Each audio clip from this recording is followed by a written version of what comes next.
Hello and welcome to the very first episode of SMA Talks, a monthly series where the Sergeant Major of the Army, Michael Grinston, discusses important topics that directly impact the day-to-day business of the U.S. Army. This month, our topic is leader development.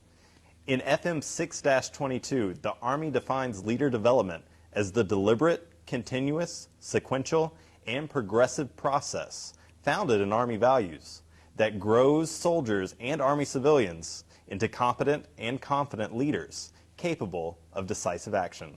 SMA, thank you so much for being here.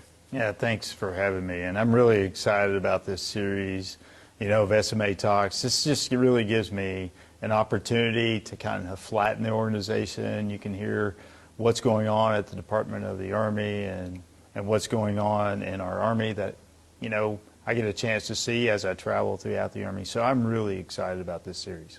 Thank you, Sergeant Major. And so first off, as an NCO, what does leader development mean to you? When you do leader development and you own the problem, you don't look at NCOs and think, well, that's somebody else's problem. And I'll give you an example. Unfortunately, I've got more than one of these examples, but I'll just use one. I was doing a VTC at an unnamed location, and, because we're in the covert environment. And so we had a lot of sergeant majors on the screen. It was pretty much post-wide.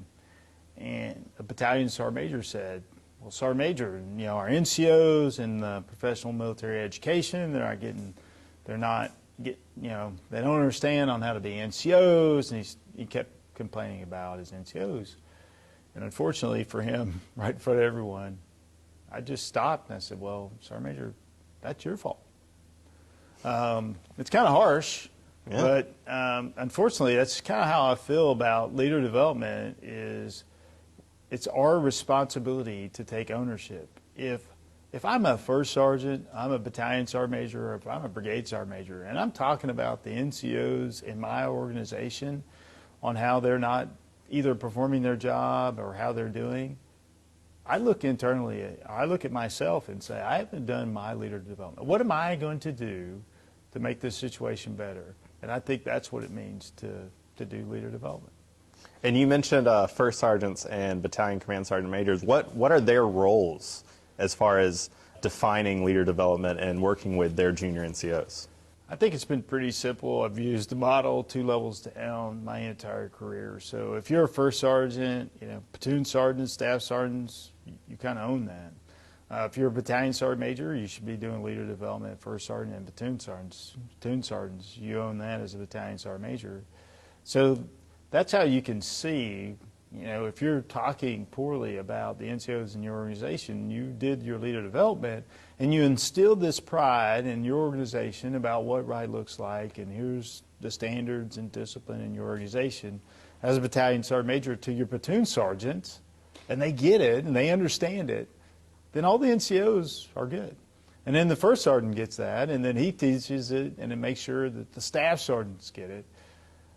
In our leader development, if you do your leader development 2 levels down, and that includes me, if I go, I own the Corps Sergeant Majors, and I talk to 3-star level Sergeant Majors every month across the globe, and I don't think I'll ever stop doing my leader development. I think it's important, and when you go 2 levels down, you'll see how important it is, and you just kind of share that all the way down. Sergeant Major, at that level, how can you work with those sergeant majors, those Corps sergeant majors, to help them become better leaders? Well, it's about doing the leader development, and it takes some time. The Army's busy, the sergeant majors of the Army's busy, but we can't be too busy to take time to talk to them about how to be a 3-star sergeant major, how to be a Corps sergeant major. It's important. They've never done that job before, and when I moved to that job, I didn't know how to do it. They need some help. We all do. We got to continuously learn in every job. And every job I've had in the Army, I learned. I'm still learning to this day. And it's helpful when you can have somebody you could talk to and do that development, because maybe you haven't done that job before. And I think that's all our responsibility to help those NCOs. That's the future. They're gonna move up. And a few years from now, I may be gone, and one of them are going to be the Sergeant Major of the Army. And I have a responsibility to help them make sure that they're prepared to do this position. Thank you, Sergeant Major. And I got another question for you. How does leader development transcend the line between operating and generating force? Well, I think in the generating force, when you go to your professional military education, you're going to get education. And it's a small part of your education. And that goes back to what I was talking about before when I said it's your responsibility to do your leader development. Let's take the basic leader course. In the basic leader course, you're going to get some education, and that's going to last for about 30 days. So they give you the basics. Here's the doctrine. This is what you're supposed to do. This is exactly the way you do it. And you get that for 30 days. And then if I'm a specialist, soon to be sergeant in my unit, I've got 3 years. So the operational force has to reinforce that for 3 years, or that 30 days isn't going to make up for the other 3 years that you don't do anything. So you're going to get the education in the generating force, but it has to be reinforced day after day, year after year, month after month in the operational force. And if we don't do that, I think without one or the other, we're not going to be as good as we should be. So that kind of goes back to entrusting, those specialists, soon to be sergeants, maybe with some small tasks here and there, and helping to build that confidence as a leader. Yeah. If we don't train those specialists, to replace us, we're probably not doing our jobs. And Sergeant Major, I have another question for you. When you became a command sergeant major, what is something you felt that you did right, and what's maybe something that you would do differently in regards to developing leaders? Well, I really prided myself with doing leader development, and I really took a lot of time. But when I first became a battalion CSM, we immediately, deployed to combat. It was about 2 months later. So my leader development, didn't start like right away. It was just a different time. But I think what I learned over time as a new sergeant major, and what I help out is you have to do your leader development. It doesn't matter if you're going on an operational deployment, you're going to combat. You really need to put a lot of effort into that. That's the most important thing. No matter where you're at, continuously do that. I think the second thing that I think I really wish I would have done better is taking time not just to do leader development, but listen and be a better mentor. And I think leader development and mentorship are different. Being a mentor is you're always there, you're listening, you're not judging, you're coaching. You may not even take action. You just listen. It's not for action. I think leader development is leader development. I'm trying to make you a better staff sergeant, and now I am listening. And if you were to tell me something, I am going to take some action. Yeah. So I think there's a fine line. I actually don't think they're actually synonymous. They're not the same. But I really wish, as a young battalion sergeant major, I'd been a better mentor. Thank you, Sergeant Major. And we have one last question for you, and it comes from one of your Twitter followers. @CyberOtters writes, what are your recommendations for how to treat counsel prospective NCOs who didn't answer SHARP or EO board's questions satisfactorily? Is there a criteria for a go, no-go for for them not answering questions correctly? Thank you for the question, and thanks @CyberOtter. I think he's winning. This is the second time we've used his question. Super fan. Super fan. Good for you. He's doing good. And, but it actually it's a really good question. So I believe it may not be a right or wrong answer for some of those questions when you do the situational questions for SHARP and EO. There'll be answers that you may not get the full context.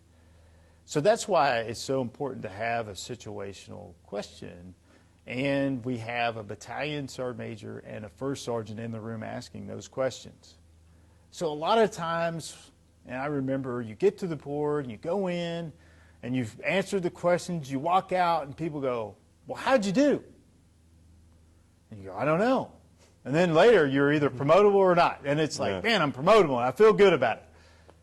Well, now this is the time if you go for leader development and you say, well, you may still be promotable, but we don't think you really answered this question on Sharp and EO right. Let's talk about this. And your first sergeant in there should take the time to AAR and say, you may be promotable, but you need to work in this area, and it's a coaching moment. It's a leader development opportunity that gets us all moving in the right direction. Yeah. And that's how I think if you don't really correctly answer the question, it's more important to do some leader development afterwards. So directly following up, because I know I've been through a few boards myself, and the sergeant major would be like, you know, you were completely off the boat on this one, but you were so confident that I wanted to believe you, and then it kind of left it at that, without actually coming back and being like, you know, here's the correct answer, here's what you should have said, and here's why. And you're looking for that type of follow-up, because that would really grow that leader development and help empower those NCOs. Yeah, it's really about making our Army better. When you get into the promotion board, we want to build a better leader. And I think through the situational questions as opposed to rote memory where who is the Sergeant Major of the Army? And everybody gets that answer right. So They should. They should, absolutely. I never missed that one, I'm sure of it. But when you get into a situational question, it's not as easy, and it should be complex, and sometimes, like I said, they may not be right or wrong. What we did with the Department of the Army X-Ward was to give you some situational questions that are difficult so that we build a better leader and not just someone that has the memory that just can regurgitate what the regulation has and can think through a problem.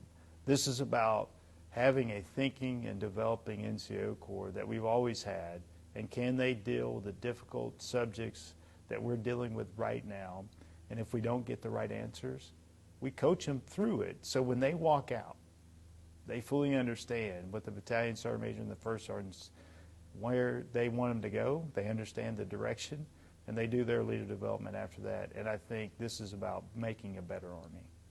Thank you, Sergeant Major. And do you have any parting thoughts for our viewers? I would just say that leader development is all our responsibility. This isn't just an NCO, it's not just an officer thing, it's not a warrant officer. It's about all of us taking the time and having ownership about where we want our Army to be. If there's something that we're not doing correctly, is it somebody else's responsibility? Or am I going to take the responsibility for the actions of my unit or my organization and make it better? So you develop a plan, put it on a schedule, and be adamant that this has to go. You talk during your training meetings, you get concurrence from your commanders and say, this is so important for the future of our Army that we have to do our leader development. It is the future. If we're talking about people first, then leader development is extremely important and has to be planned for. Thank you so much, SMA, for being here. No, thank you. And thanks to those watching online right now. And next month's topic of discussion is NCO authority and the 2020 update to Army Regulation 600-20. If you have any questions for the SMA or ideas for future episodes, please leave them in the comments section or use hashtag SMA Talks on Twitter and Instagram. Thank you so much, Sergeant Major. Thank you.